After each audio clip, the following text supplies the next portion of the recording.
বৃষ্টি ভেজা এক অন্ধকার গলি। হঠাৎ একজন লোক এসে ধাক্কা দিল। রাগের মাথায় তাকে মারতে শুরু করলেন গল্পের কথক। এরপর কি ঘটেছিল চলুন শুনি। বনফুলের হৃদয়স্পর্শী গল্প অজান্তে।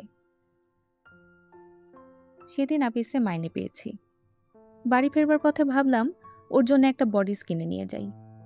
বেচারি অনেকদিন থেকেই বলছে। এ দোকান সে দোকান খুঁজে জামা কিনতে প্রায় সন্ধ্যা হয়ে গেল। জামাটি কিনে বেরিয়েছি, বৃষ্টিও আরম্ভ হলো। কি করি, দাঁড়াতে হলো।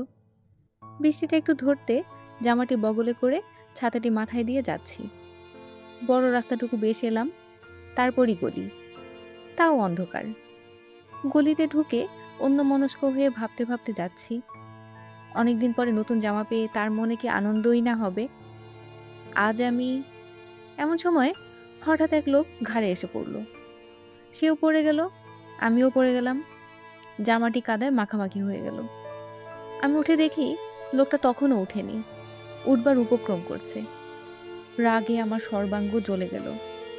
মারলাম এক লাথি। রাস্তা দেখে চলতে পারো না শুয়োর।